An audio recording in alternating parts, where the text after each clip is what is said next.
The problem of getting aid into besieged areas in Syria, like the rebel-held town of Madaya, has intensified the chronic humanitarian crisis, with as many as 500,000 people desperate for food and basic medical supplies.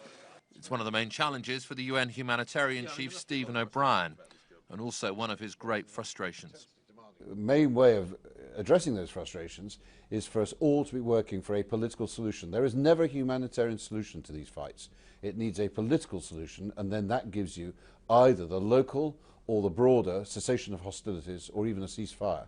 Once you have the guns not firing, you have the opportunity for access. And that is why we all have to work incredibly hard, not only to support the political processes to try and get the peace, but in the meantime to secure these locally negotiated, very patient agreements.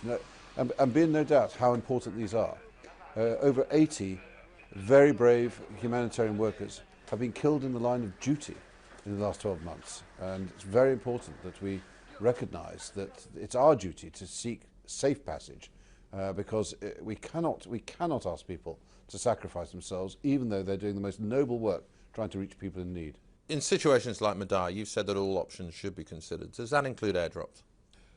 Of course, when the situation is as grave as it is for people in these besieged areas, and we're talking about 400,000 people in besieged areas, and that's part of the 4.5 million people in hard-to-reach areas, quite rightly, nothing should be off the table. But let us be absolutely clear, to get the right levels of food, nutritional support, medical supplies, and making sure that we have the right people on the convoys in order to be able to do medical treatments, the best and most efficient and by far the most immediate ability to be able to meet people's needs and to get to the most vulnerable and make sure that reaches the intended destination, the people who have the most needs, then that is road access. Is the international humanitarian system buckling under the strain of so many crises happening simultaneously? Well, you're absolutely right to observe, and the Secretary General of the United Nations himself has called us as in an era of mega crises. And we are. I've been in this job for just over 6 months.